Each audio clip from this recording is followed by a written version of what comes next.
स्थितीकरण, वात्सल्य, प्रभावना। स्थितीकरण कौन सा है? आज कौन सा दिन है? स्थितीकरण अंग की आराधना। स्थितीकरण क्या है? स्वयं धर्म मार्ग में स्थित होते हुए दूसरे जीवों को धर्म मार्ग में क्या करो? स्थित करो। उसका नाम क्या है? स्थितीकरण। जो स्वयं धर्म मार्ग में स्थित नहीं है वो सामने वाले को धर्म मार्ग में स्थित नहीं कर सकता। आ रहा है क्या? जो स्वयं धर्म मार्ग में क्या नहीं है, स्थित नहीं है, वो सामने वाले को धर्म मार्ग में कैसे स्थित करेगा? नहीं कर पाएगा। इसलिए सबसे पहले स्वयं को धर्म मार्ग में क्या करो? स्थित करो। फिर इसके बाद सामने वाला जीव तुम्हें धर्म मार्ग में स्थित देखेगा तो वह भी धर्म मार्ग में क्या हो जाएगा? स्थित हो जाएगा, सम्यक मार्ग में स्थित हो जाएगा। कर्म बड़े बलवान है। कब कौन सा कर्म का उदय आ जाता है और जी धर्म की साधना करते हुए कदाचित कहीं धर्म से च्युत होने लगता है, धर्म से विचलित होने लगता है, तो ऐसे में उस जीव के लिए क्या करें? क्या करें? उसकी चार लोगों से और निंदा करें? क्या करें? उसको एकांत में जाकर बड़े स्नेह पूर्वक, वात्सल्य पूर्वक उसको धर्म मार्ग में पुनः क्या करें? स्थित करें। या ऐसा कोई कार्य करें जिससे भी धर्म मार्ग में क्या हो जाए? स्थित हो जाए। पर कौन कर पाएगा धर्म मार्ग में स्थित? जो स्वयं धर्म मार्ग में स्वयं क्या होगा? स्थित होगा। भाई दूसरे जीवों को सम्यक मार्ग में, धर्म मार्ग में क्या करेगा? स्थित करेगा। समझना चेतन आत्मा। जिसको स्वयं सम्यक श्रद्धान नहीं है, सम्यक श्रद्धान से धर्म मार्ग की स्थिति प्रारंभ होती है। धर्म मार्ग में स्थित होना कहां से प्रारंभ होता है? सम्यक श्रद्धा से। सम्यक श्रद्धा नहीं, वो धर्म मार्ग में स्थित ही नहीं। बताई वो किंतु धर्म मार्ग की स्थिति करने की बात करे, परंतु जो स्वयं सम्यक मार्ग में स्थित नहीं है, सम्यक श्रद्धान जिसका प्रगाढ़ नहीं है, वह जीव धर्म मार्ग में स्थित स्वयं नहीं है। क्योंकि सबसे पहले क्या है धर्म मार्ग में स्थित के लिए? सम्यक श्रद्धा। सम्यक श्रद्धान, सम्यक श्रद्धान में स्थित जीव स्वयं सम्यक मार्ग में स्थित रहता है। और फिर कोई जीव यदि सम्यक मार्ग से या संयम के मार्ग से भी क्या हो रहा है? विचलित हो रहा, तो उनको क्या करते हैं? योग रीति से उनकी बिना निंदा किए आ रहा है, क्या करते हैं? वो उन्हें पुनः धर्म मार्ग में क्या कर देते हैं? स्थित कर देते हैं। पर कौन करेंगे? जो स्वयं धर्म मार्ग में क्या है? स्थित है। इस वो है ना, माता लेके गई वह साधु के पास, कहने लगी मेरे बेटे को वेद ने गुड़ खाना के लिए क्या किया? मना किया, पर गुड़ खाना नहीं छोड़ रहा है। तो साधु ने क्या कहा? मां कहने लगी साधु आप कह दो कि ये गुड़ ना खाए। तो मां ने क्या करी? साधु ने क्या कहा? तुम इसको 8 दिन बाद लेकर आना। क्यों? 8 दिन बाद लेके गई तो साधु ने एक छोटी सी बात कह दिया उससे, क्या? बेटा गुड़ खाना छोड़ दो। वो बेटे ने तुरंत मान भी लिया, गुड़ खाना क्या कर दिया? छोड़ दिया। क्यों? क्योंकि साधु मां ने पूछी इतनी सी बात कहनी थी तो 8 दिन पहले क्यों नहीं कह दी? 8 दिन का समय क्यों लगाया? बोले मैं पहले स्वयं गुड़ खाता था, तो दूसरे से कैसे कहूं कि गुड़ मत खाओ? आ रहा है भगवान आत्मा समझ में? पहले स्वयं ने गुड़ खाना क्या करा? छोड़ा। जब तो सामने वाले को उपदेश दिया कि गुड़ मत खाओ, गुड़ खाना छोड़ दो, तब तो उसको बात क्या हो गई? बैठ गई। और नहीं तो बैठने वाली नहीं थी। आ रहा है भगवान आत्मा? आया ना? पहले स्वयं स्थित करना होगा, तब तुम्हारी स्वयं की स्थिरता देखकर सामने वाला भी क्या होगा?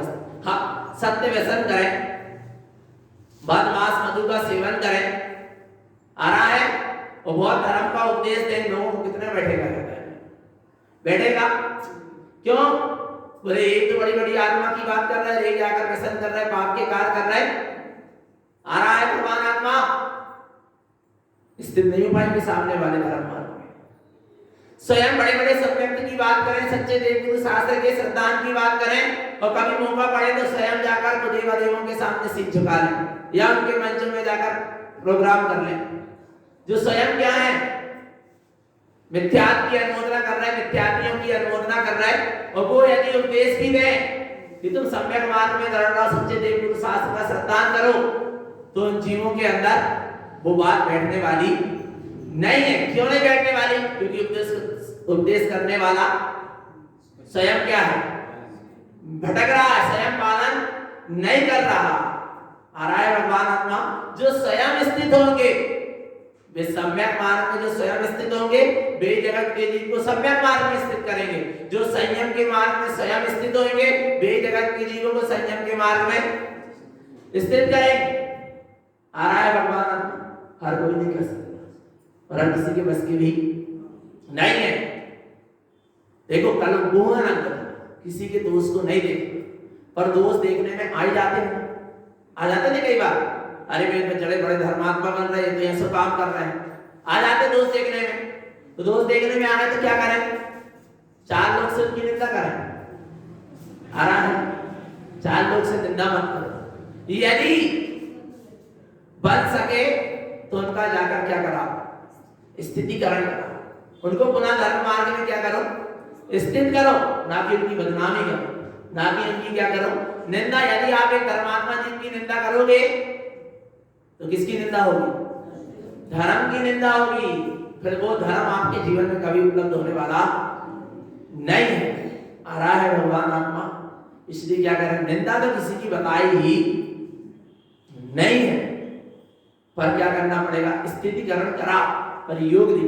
जैसे पुष्प डाल का स्थितिकरण किसने कराए थे? बालिशैन मुनिराज ने बिना उपदेश के स्थितिकरण हो गया। क्या? बिना उपदेश के क्या हो गया? स्थिति। देखना हम बता रहे कैसे। जैसे हम यहाँ स्थिर ना बैठे और तुमसे कहा बिल्कुल स्थिर बैठो, नहीं बैठ पाओ। क्यों नहीं बैठ पाए? क्योंकि हम स्वयं नहीं बैठे।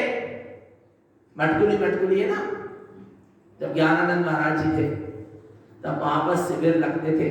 उस समय की घटना महाराज जी लोग सुनाते हैं। एक बाबा जी थे, सहजानंद बाबा जी, घोरा डोंगरी वाले, भी बड़े आनंदित थे और सबको आनंद में रखने थे। वहां मटकुली में ज्ञानानंद महाराज जी ध्यान लगवा रहे होंगे, तो महाराज जी ने कहा सब लोग स्थिर बैठ जाओ। तो सब कैसे बैठ गए? स्थिर बैठ गए। रीढ़ की हड्डी सीधी कर लो, सबने सीधी कर ली। हाथ में हाथ रख लो, सबने हाथ में हाथ रख ले। महाराज ने भी रख ले। और फिर बोले सब आंख बंद करो, तो सबने तो आंख बंद कर ले, पर घोरा डोंगरी वाले बाबा जी ने आंख बंद नहीं करे। आ रहा है, महाराज जी ने फिर कहा सब लोग आंख बंद कर लो। सबकी आंख तो बंद ही थी, बस किसकी खुली थी? घोरा डोंगरी वाले बाबा जी की। फिर महाराज जी ने कहा आंख बंद कर लो, तो भी सबकी आंख बंद थी। सब लोग को समझ में नहीं आ रहा था कि महाराज जी बार बार क्यों कह रहे हैं आंख बंद कर लो। आया? फिर महाराज जी ने स्पष्ट नाम लेके कहा, क्योंकि ज्ञानानंद महाराज जी कभी किसी को व्यक्ति विशेष नाम लेके नहीं समझाते थे। उनपे एक ये विशेषता है, किसी को व्यक्ति विशेष नहीं कहते। किसी को समझाना भी रहता था ना, साधक को ऐसा कहते थे, भैया हम साधना करते थे ना तो हम ऐसा नहीं करते थे, हम साधना करते थे तो ऐसा कार्य नहीं करते थे जिसमें सामने वाला क्या हो जाए? स्थित हो जाए। स्वयं भी उनमें कला थी क्या करने की, स्पष्ट बोलते नहीं थे कि तुम ऐसा, और समझा क्या ऐसा ऐसा करने से ऐसा ऐसा कर्म का बंध होता है, इसलिए ऐसा कार्य नहीं करना चाहिए। ऐसा नहीं कहते तुम ऐसा कार्य मत करो। क्यों? सबका अपना अपना स्वाभिमान होता है। आ रहा है नहीं आ रहा? और कौन की क्या परिस्थिति थी, क्या स्थिति थी, कौन के अंदर का क्या अभिप्राय था, अभी कोई अवधि ज्ञानी तो है नहीं, समझ सकते नहीं है। सबके नेत्र बंद हो गए। फिर ज्ञानानंद महाराज जी ने कहा बाबा जी नेत्र तो बंद कर लो, बाबा जी कहते पहले महाराज तुम अपनी मूंद दो वहां, पहले तुम तो मूंदो अपनी आंख, तब तो हम मूंदेंगे। बाबा जी बहुत मजेदार थे, उन्होंने कहा पहले आप तो अपनी मूंदो, तो तुम्हारी देखकर तो हम भी क्या हो जाएंगे, मूंद लेंगे। पहले स्वयं स्थित हो, फिर सामने वाले को स्थित नहीं करना पड़ेगा, स्वयं अपने आप क्या हो जाएगा, देखकर स्थित हो जाएगा। आजकल क्या हो रहा, सत्य व्यसन का तो त्याग है नहीं। अच्छा श्रावक है ना, श्रावक है क्या नहीं, श्रावक किसका नाम है, जिसके सत्य व्यसनों का क्या हो, 18 के नियमों का पालन हो, अष्टमूल गुण का पालन। श्रावक अपने अष्टमूल गुण का पालन तो कर नहीं रहा और देख रहा है कि प्रतिमाधारी की कितनी प्रतिमा पल रही है और नहीं पल रही, तेरे कितने मूल गुण पल रहा है, साधु के 28 मूल गुण पल रहा है क्या नहीं पल रहा है, वो देख रहा। पहले तू बता कि तेरे श्रावक के कितने मूल गुण पल रहे हैं।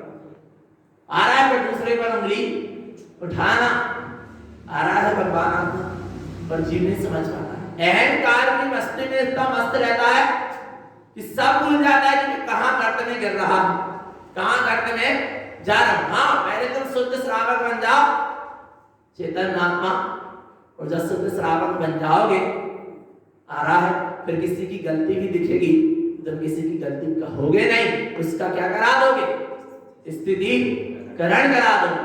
आ रहा है भगवान आत्मा, क्योंकि सम्यक दृष्टि ज्ञानी का हृदय बहुत विशाल होता है। आ रहा है ऐसी इसकी विशालता होती है। उस पर डाल ने क्या, उस डाल मुनिराज का वायु सेन मुनिराज ने क्या कराया, स्थितिकरण। देखना भगवान आत्मा कैसे स्थितिकरण कराया। यहां तो जरा सा कोई थोड़ा बहुत यदि कर्म के वजह से गिर रहा है तो क्या करता है जी, और उसको और टांग पकड़ के और गिरा देता भगवान, या पीछे से धक्का देके और गिरा देगा। पर क्या करना चाहिए, क्या करना चाहिए, संभाल कराना चाहिए, संभालना चाहिए ना।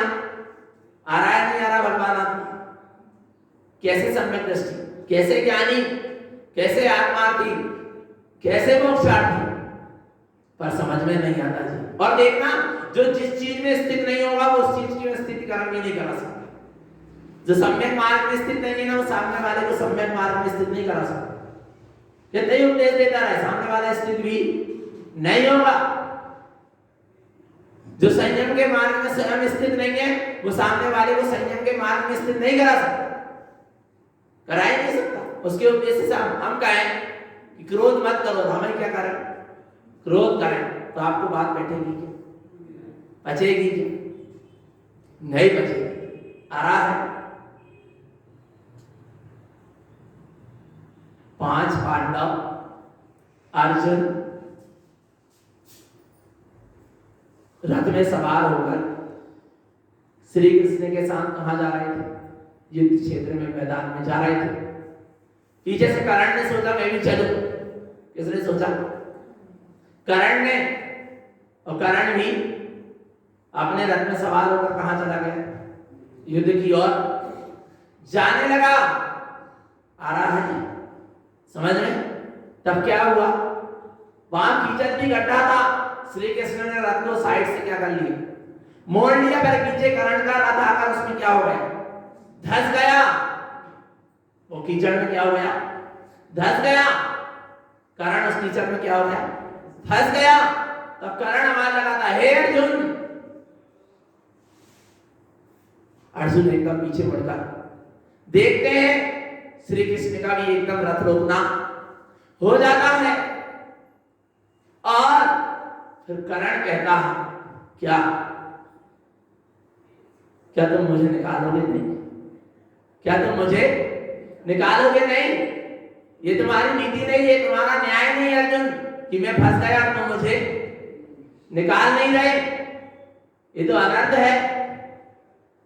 फिर देखना, उन्हें निकालने की बात तो बहुत दूर, अर्जुन ने क्या कर लिया, धनुष बाण उठा लिया। किसको मारने के लिए, कर्ण को मारने के लिए, कर्ण को। पर कर्ण ने, ध्यान से सुनना, कर्ण ने क्या कहा, ये नीति नहीं है कि तुम एक क्षत्रिय एक असहाय को बाण नहीं मार। मैं भी इस समय क्या हूं, असहाय करने में, और एक असहाय को कौन, एक क्षत्रिय बाण नहीं मारता। आ रहा है, ये नीति कहती है, ये न्याय कहता है। तब अर्जुन कहते, जब अर्जुन से श्री कृष्ण कहते हैं, श्री कृष्ण कहते हैं इसका धर्म उपदेश मत सुन। अर्जुन से क्या कह रहे हैं श्री कृष्ण, इसका धर्म उपदेश मत सुन। इसकी न्याय नीति उस समय कहां गई थी, जिस समय द्रौपदी का चीरहरण हो रहा था। आ रहा है, जो स्वयं न्याय नीति में सजग नहीं है उसका तो धर्म उपदेश बस। आ रहा है, भगवान आत्मा आया ना समझ में, उसका धर्म उपदेश सुनने लायक नहीं है। जो स्वयं सम्यक और संयम मार्ग में कह रहे हैं स्थित नहीं, भी दूसरे को क्या सम्यक और संयम मार्ग में स्थित करेंगे। आ रहा है, उसका धर्म उपदेश कभी सुनना नहीं चाहिए, समझना चाहिए। आगे देखना, बाली सेन और उस पर कैसे स्थित कराना चाहिए, कैसे स्थितिकरण होता है, कैसे किया जाता है। आ रहा है समझ में। बाली सेन किसके पुत्र थे, चेलना रानी। किसके पुत्र थे, बाली सेन रानी चेलना के पुत्र थे। और बाली सेन के लिए बाली सेन ने मुनि दीक्षा ले ली। उसका भी एक प्रसंग बनता है कि वो चोर हार चोरी करके क्या कर रहे थे, भाग रहे थे। और बाली सेन वृक्ष के नीचे खड़े होकर तपस्या सामायिक ध्यान कर रहे थे ग्रस्त अवस्था में। तब देखना चोरों ने क्या किया, वो हार कहां फेंक दिया, बाली सेन के पास फेंक दिया, सामने फेंक दिया। और राजा के सिपाहियों ने बाली सेन को पकड़कर राज दरबार में ले गया। राजा कौन, बाली सेन के पिता, राजा सैनिक राजा। इसको कहते हैं न्याय, इसको कहती है नीति, इसको कहते हैं निष्पक्ष न्याय। तब क्या किया राजा ने, बोले इसने हार चुराया, लेके भागा, ये चाहे मेरा पुत्र हो चाहे कोई हो, इसको तो फांसी की सजा क्या होना चाहिए, फांसी की सजा। या इसको क्या कर दो, हलालों से कहा कि इसको तलवार से काट दो, इसकी गर्दन को अलग कर दो। आ रहा है, और बाली सेन ने एक शब्द नहीं कहा कि मैंने ऐसा कहा नहीं, क्योंकि सत्य को प्रमाण देने की आवश्यकता नहीं। सत्य अपने आप में क्या है, प्रमाणित है। आ रहा है नहीं आ रहा, बोले सत्य होऊंगा तो एक कोई मेरा कुछ बिगाड़ नहीं सकता। उसको अपने आप में क्या था, और अपन कितनी जल्दी सफाई पेश कर, हमने ऐसा नहीं करे थे, बिल्कुल नहीं करे, तुम मानो ना मानो। अरे भगवान आत्मा आ रहा नहीं, तुम यदि सही हो परीक्षा भी हो जाएगी तो इसमें क्या हो जाओगे, पास। आ रहा है भगवान आत्मा, कहने की जरूरत नहीं है कि हम सही हैं और हम सत्य हैं। सत्य को कह के नहीं बताना पड़ता कि मैं सत्य हूं। आ रहा है भगवान आत्मा, सत्य तो अपने आप में सत्य है, प्रमाणित है। और देखना बाली सेन आत्मानुभवी जीव थे, सम्यक दृष्टि ज्ञानी जीव थे, सत्य का श्रद्धान था। बोले अरे इसको मारेंगे, वो तो पहले से मराया है, और जिसको मारना चाहते हैं वो चेतन आत्मा तो कभी मरने वाला है नहीं। वो क्या कर दिया, जैसे ही तलवार चढ़ाया तो सबने क्या हो गए, वही पीड़ित हो गए। तलवार गर्दन तक पहुंच ही नहीं पाई, वहीं उनके हाथ रुक गए। आ रहा है, महिमा किसकी थी, सत्य की थी। पर बाली सेन ने जवाब नहीं दिया, पलट गई कि मैंने ऐसा कहा नहीं किया, मैं निर्दोष हूं, फिर मुझे क्यों सजा दी जा रही है। आ रहा है भगवान आत्मा, आया ना समझ। इसको कहते आज्ञाकारी पुत्र। और आज पिता जरा सा ऊंचा नीचा कर दे तो पिता की क्या करने लगे, केस करने लगे पिता के ऊपर। विचार करो चेतन। आ रहा है ना समझ में भगवान आत्मा कितना आज्ञाकारी। विचार करना, राम से कहा दशरथ ने तुम्हें वनवास जाना है 14 वर्ष के लिए। राम ने क्या कहा, मुझे स्वीकार और चले गए, तुरंत निकल गए। ये भी नहीं पूछा क्यों वनवास जाना है, हमने ये भी नहीं पूछा क्यों आ रहा है भगवान आत्मा। इसको कहते क्या? आज्ञाकारी है। आज आज्ञाकारी पुत्र, विचार करो भगवान आत्मा आया। आज्ञाकारी पुत्री थी कौन? मैना सुंदरी। एक बार कह दिया पिता ने, ढूंढ ले अपना वर, स्वयं पर रचा लेते। मने नहीं, ये मेरा कार्य नहीं है, ये तो माता पिता का कार्य, जिसके हाथ में सौंपूंगे मैं, मुझे भाई क्या है स्वीकार। बार बार समझाते रहे।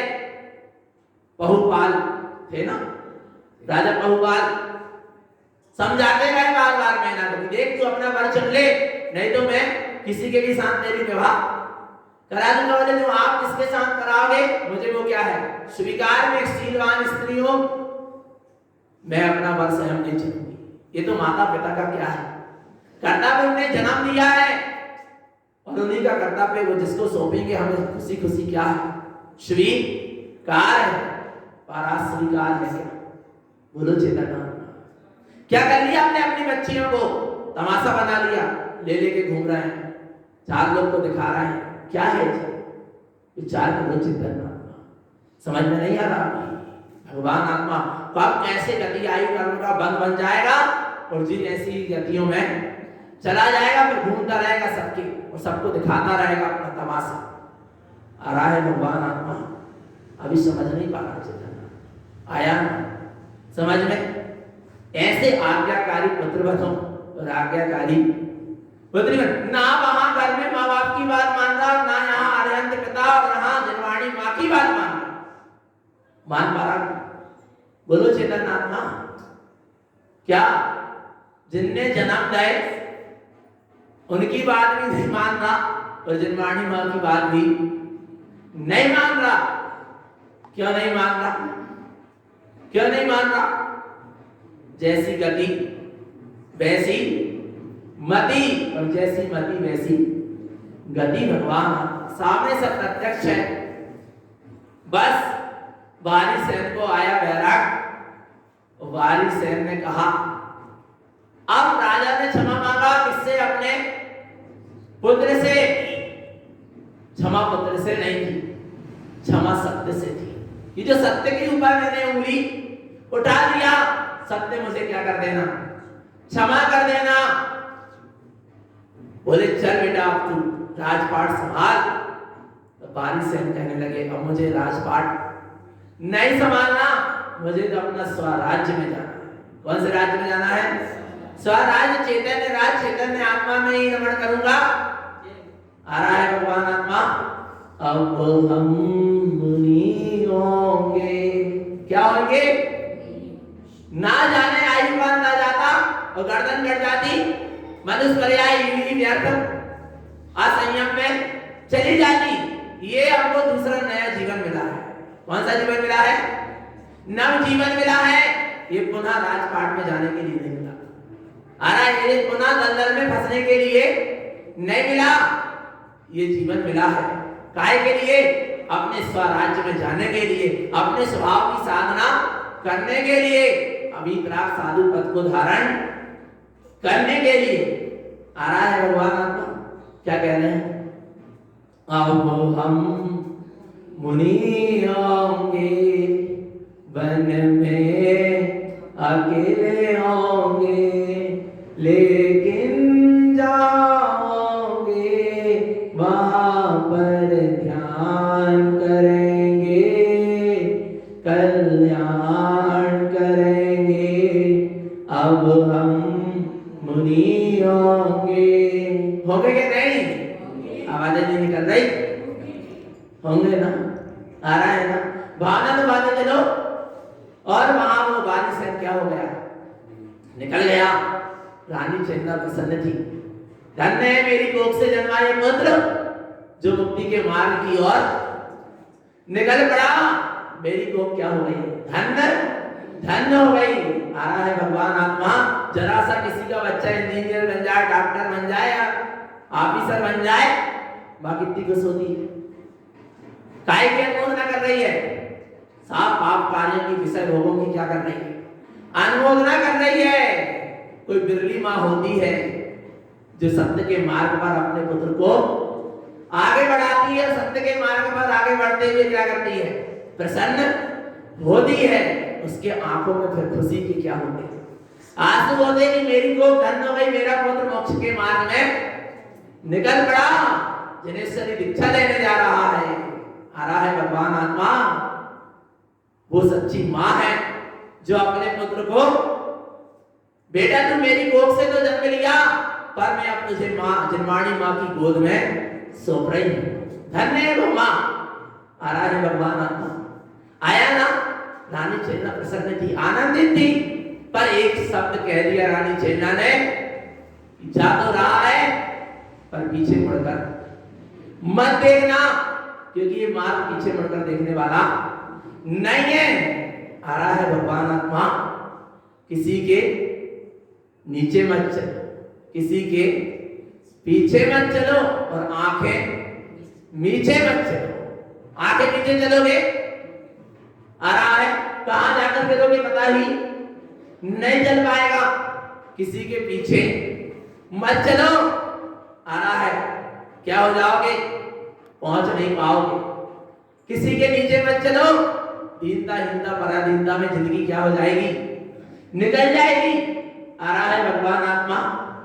आंखें नीचे मत चलो, किसी के पीछे मत चलो, और किसी के नीचे मत चलो। आंखें पीछे नहीं चलो, सम्यक दर्शन की सिद्धि होगी। किसी के पीछे मत चलो, सम्यक ज्ञान की सिद्धि होगी। किसी के नीचे मत चलो, सम्यक चारित्र की सिद्धि होगी। आ रहा है भगवान आत्मा। निकल पड़े बारिश से मुक्ति के मार्ग में, जाकर जनेश्वरी दीक्षा धारण कर ली, और बड़े दिन बीत गए। पुनः बारिश से उसी राजगृह नगरी में मुनि अवस्था में आए। सारा नगर रोमांचित था। नगर का गौरव नगर में आया है। किस भेष में आया है? मुनि अवस्था में आया है। और राजगृह नगरी में आते हैं बारिशेन मुनिराज, और जैसे ही बारिशेन मुनिराज को पुष्पडाल देखते हैं, उनके अंदर एक अनुराग भाव उत्पन्न हो जाता। अरे ये तो मेरे बचपन के क्या है मित्र हैं। आज ये साधुपन धारण करके उस परम वीतराग अवस्था को उपलब्ध हो गए। आ रहा है आज तो इनके चौका मेरे घर ही लगेंगे। ऐसे बड़े उत्साह पूर्वक आनंद पूर्वक पुष्पडाल मित्र थे बारिशेन के, बचपन के। दोनों उसी नगर में रहते थे, और पुष्पडाल ने बड़ी श्रद्धा आस्था भक्ति के साथ बारिशेन मुनिराज का क्या किया? प्रणाम किया। हे स्वामी, आद्रो आद्रो तिष्ठो तिष्ठो। आ रहा है कितनी भक्ति से किया। पुष्पडाल ने बारिशेन का क्या किया? प्रणाम किया कि आज मेरे अन्ना में, मेरे चौका में भावनी वीतरागी साधु के क्या होंगे? आहार होंगे। मेरा घर क्या हो गया? धन्य धन्य हो गया। मेरे हाथ धन्य धन्य हो गए जो एक वीतरागी साधु के कर कमलों में मैं क्या रख रहा हूं? ग्रास रख रहा हूं। आ रहा है भगवान आत्मा। इतनी महिमा और बड़ी महिमा आ गई किसके लिए? बारिशेन मुनिराज को देखकर ऐसी भावना बहाने लगा पुष्पडाल कि अहो, और बड़े आनंद के साथ प्रदान किया, आहार कराए, और आहार कराने के बाद पुष्पडाल बारिशेन को छोड़ने जा रहे हैं। विचार चल रहा है अंदर ही अंदर, कैसी मित्रता, कैसा संयोग। सच्चा मित्र तो वह है जो कदम कदम पर क्या दे, साथ दे साथ ना दे, साथ चले, उसका नाम क्या है? सच्चा मित्र है, सच्चा साथी है। आ रहा है नहीं आ रहा भगवान?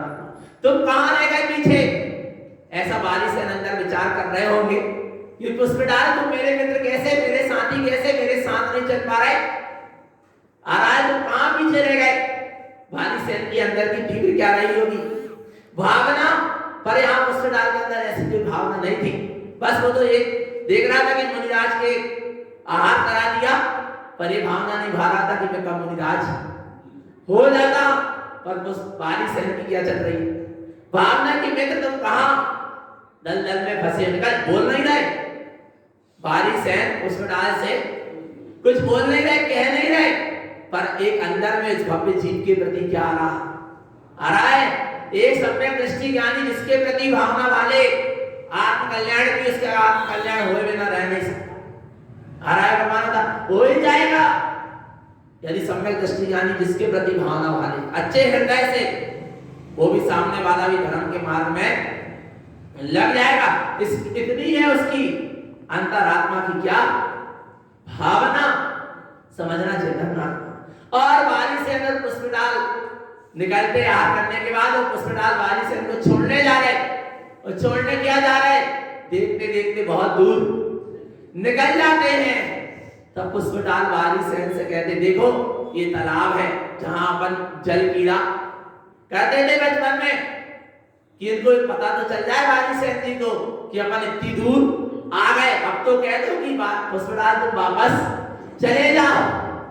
पर बारी सेन क्यों कहेंगे वापस चले जाओ, अच्छे मार्ग में साथ चल रहे हो। और एक साधु कहता भी नहीं है किसी के तुम हमारे साथ चलो, तुम्हारे क्या हो जा, वापस चले जा, क्योंकि वापस जाने के लिए कहेगा किसी श्रावक को, तो श्रावक बिना एरिया समिति के चला जाएगा। और साधु जब भी चलेगा तो एरिया समिति पूर्वक चलेगा। और जितने जीवों की हिंसा होगी श्रावक के जाने में, और यदि साधु ने अनुमति दिया है जाने की, तो उसका दोष किसको आएगा, साधु को आएगा। भगवान आत्मा साधु होना सहज नहीं आ रहा है, बना जाता है एक दिन में साधु, पर जिंदगी भर की क्या साधना है। भगवान आत्मा, अब देखना क्या हुआ, चेतन आत्मा उधर चले गए बारी सेन के साथ पुष्पडाल, और बस जाकर बारी सेन और पुष्पडाल आचार्य के पास बैठते हैं। बारी सेन के अंदर एक भावना होती है, बोलने लगे अब साथ आई गए हो पुष्पडाल, तो मुक्ति के मार्ग में भी क्या चलो, साथ साथ चलो। आचार्य कहते हैं पुष्पडाल तुम भी मुनि दीक्षा धारण कर लो, और पुष्पडाल मुनि दीक्षा भी धारण कर लेते, बड़े अच्छी साधना चलती रहती है। पुष्पडाल भी क्या हो गए, मुनि हो गए। दोनों बचपन के मित्र क्या हो गए, मुनि हो गए।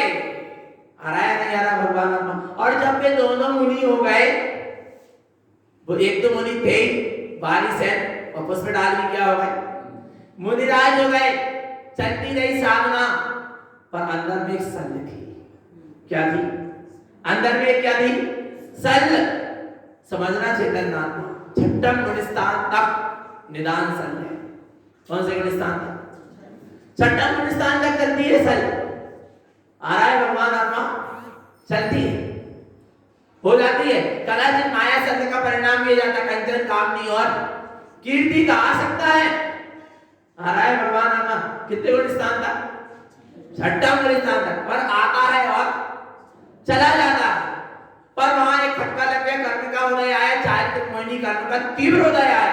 किसके, पुष्पडाल के। और अंदर में सल लग गई।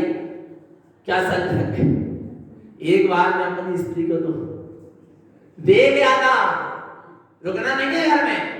मां स्त्री को क्या कर रहा था, दे गया था, बिना बताए बोले आया हूं एक बार, तो चला जाता, कम से कम देख कर तो आ जाता। बस क्या लग गई, सल लग गई कि एक बार स्त्री को दे आता, रुकना नहीं है वहां जाकर, बस एक बार क्या करें हम, दे गया। विचार करना चेतना।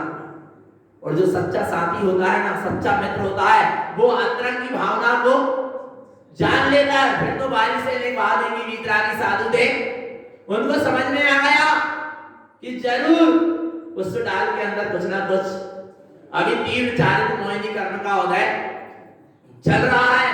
कुछ तो इसके अंदर संशंका सी उत्पन्न हो गई है, कुछ ना कुछ परेशानी में है। आया फिर पुष्पडाल एक दिन रहा नहीं जाता, वो बारी से कहते हैं चलो अपन अपने जन्म स्थली की ओर चले, जहां अपन ने साथ साथ क्या करा, खेला है। आ रहा है आज अपन अपनी नगरी की ओर चलते हैं, भ्रमण करते हुए बालीसेन समझ गए कि इसको मोह सता रहा है। क्या सता रहा है? मोह सता रहा है। बालीसेन ने मना नहीं किया। देखना विचलित हो रहे हैं ना धर्म मार्ग से, संयम मार्ग से। कौन? पुष्पदाल पर बालीसेन ने कैसे स्थित किया? कैसे स्थित किया? आ रहा है भगवान। देखना बिना उपदेश के स्थित कर दिया, क्योंकि भाव की वीतरागी साधु का चारित्र ही जीवन ही क्या है? उपदेश है। आ रहा है भगवान आत्मा। अपना जीवन ऐसा बना लो कि किसी को अपन को उपदेश देने की आवश्यकता ना पड़े। लोग तुम्हारे जीवन को लेकर क्या होता है? उपदेश प्राप्त कर ले। और देखना जाते हैं वापस बालीसेन, जैसे राजगृह नगरी की ओर बालीसेन और पुष्पदल जाते हैं, वैसे ही बालीसेन कहते हैं पुष्पदल से, चलो आज अपन मेरे घर चलते हैं। किसके घर? बालीसेन किसके घर चलने की बात करने लगे? स्वयं के घर जाने की बात करने लगे, जहां उनका जन्म हुआ था शरीर का।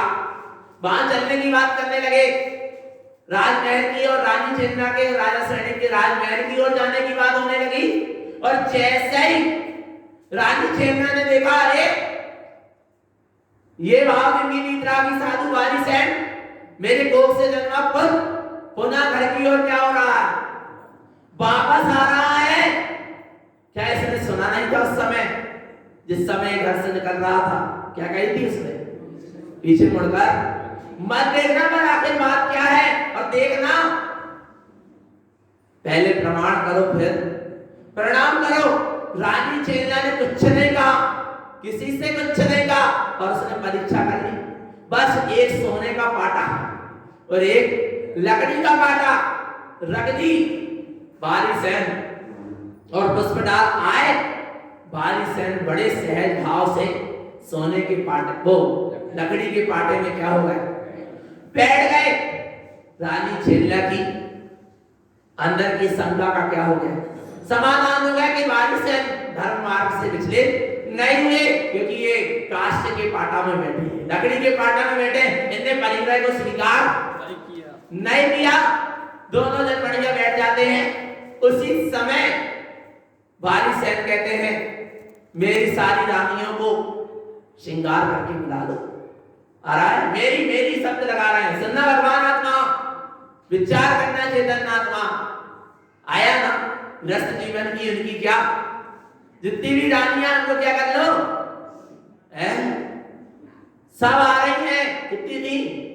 32 ही रानी, बहुत सुंदर, एक से बढ़कर एक। और सब 32 ही रानी जब आती हैं श्रृंगार करके, और उनकी इतनी खूबसूरती देखकर भगवान आत्मा पुष्पदाल की नजर नीचे हो जाती है, गर्दन झुक जाती है, पश्चाताप में आंसू बहने लगते हैं। आ रहा है भगवान आत्मा, मैं कहा एक कानी स्त्री के राग में इतने दिन में अटका रहा। किसके राग में अटके थे? क्यों आए थे राजगृह नगर? कानी स्त्री। कौन सी स्त्री थी इनकी? एक ही स्त्री थी, वो भी कैसी थी? कानी थी। उसके मोह, मुझे इतना मोह है, और इनकी तो 32 रानियां इतनी खूबसूरत, फिर भी इनने विषय भोगों को क्या कर दिया? त्याग दिया। इनकी दृष्टिमान नहीं जा रही। और मैं तो देखो कैसा आ रहा है, इस अंध बना हुआ हूं, विषयों में अंधा बना हुआ हूं। पश्चाताप करते हैं। कौन? पुष्पदाल बालीसेन से क्षमा मांगते हैं। और देखना बालीसेन कहते हैं, चलो अब तुम्हारे घर चलें। पुष्पदाल कहते हैं, नहीं, अब मुझे अपने घर नहीं जाना। आ रहा है भगवान आत्मा, विचार करना चेतन आत्मा, स्थिरीकरण हुआ कहते हैं। फिर जाते हैं पुष्पदाल बालीसेन और आचार्य के पास जाकर पुनः पुष्पदाल क्या करते हैं? क्या करते हैं? छेद स्थापना फिर से करते हैं। फिर से मुनिलिंग का छेदन हो गया ना, क्योंकि परिणाम में मोह आ गया। बिलाई वस्त्र नहीं पहना तो क्या हो गया? और जरा से मोहित परिणाम आ गए। मुनि पद के चारित्र के विपरीत कार्य किया है, मुनि पद का क्या हो गया? त्याग हो गया। उसके लिए क्या है? छेद स्थापना है कि फिर से क्या कर लो? फिर से मुनि पद को क्या करो? धारण कर। पुनः मुनि व्रत का दिनेश्वर दीक्षा पुनः धारण करी। आ रहा है भगवान आत्मा, क्योंकि जरा से परिणाम विचलित हो गए थे। आया समझ में चेतन आत्मा, पर बाली सर ने क्या करा दिया, स्थिति करण। कैसे कराया, उसको उपदेश ही नहीं दिया, फिर भी क्या हो गया, स्थिति कला होना चाहिए। क्या करने की, स्थितिकरण कराने की।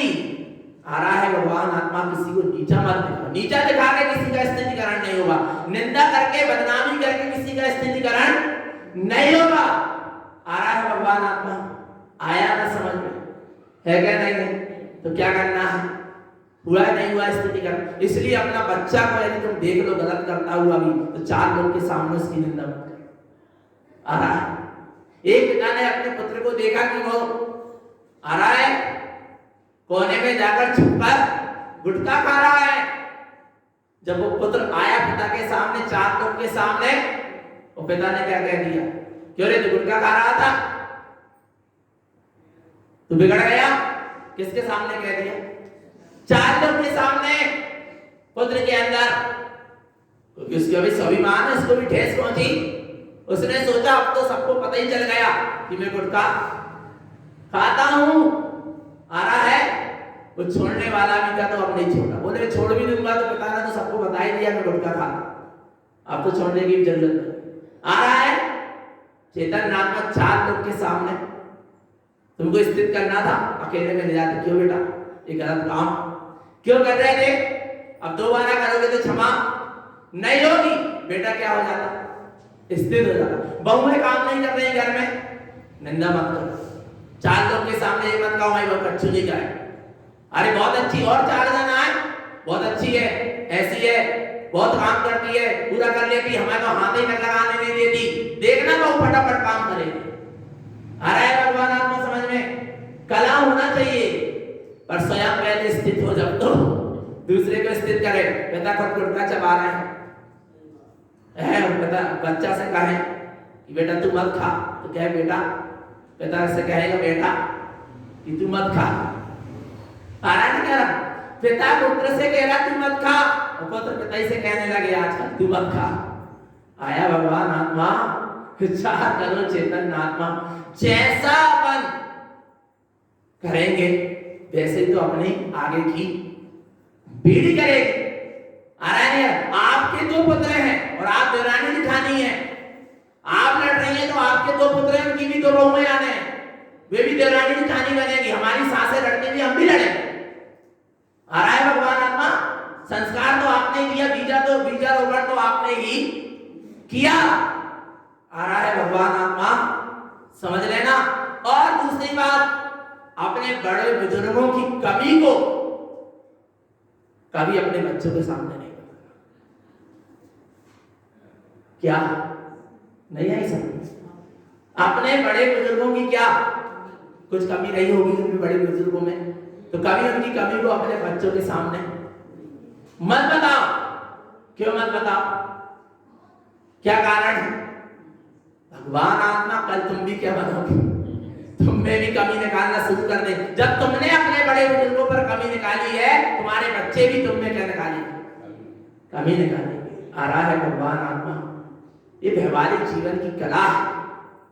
धर्म सब सिखाता है कैसे संसार में रहना, कैसे संसार में रहना। यदि जिसने सीख लिया सही ढंग से, उसी को तो मुक्ति स्थान में क्या मिलेगा, स्थान मिलेगा। जो यही एक साथ नहीं रह सक रहे, आजू बाजू एक साथ नहीं बैठ सक रहे, विश्वविद्यालय में जाकर एक सिद्ध की अवगाहना में अनंत सिद्ध है, कैसे एक साथ बैठे, जो भी झाड़ा मचे। आ रहा है नहीं आ रहा समझ में? एक सिद्ध जैसे जो है ना, जय सिद्ध की अवगाहना में कितने सिद्ध समा गए, और रहते बाजू वाले के नाम खिसक कर नहीं है। भगवान आत्मा आ रहा नहीं आ रहा समझ है क्या नहीं है? महिमा किसकी है, स्वभाव की है। आ रहा है, जिसको स्वभाव का बोध होता है उसको सारा बोध, सारा ज्ञान जाग जाता है, कैसे व्यवहारिक जीवन में रहना, कैसे मोक्ष के मार्ग में चलना, कैसा लौकिक जीवन व्यतीत करना, कैसा पारमार्थिक जीवन जीना, उसको सारी कला क्या हो जाती है, आ जाती है। क्योंकि ज्ञान कला सबसे बड़ी कला कौन सी है, ज्ञान की कला। सब में ज्ञान की कला जिसने सीख लिया उसको सारी कला क्या हो जाती है, अपने आप आ जाती है क्या नहीं? तो भगवान आत्मा स्वयं धर्म मार्ग में स्थित रहें और जो धर्म मार्ग से विचलित हो रहे हैं ऐसे जीवों को भी धर्म मार्ग में क्या करें, स्थित करें। ऐसी मंगल भावना है। बोलो श्री गुरु महाराज की, शुद्धात्म देव की।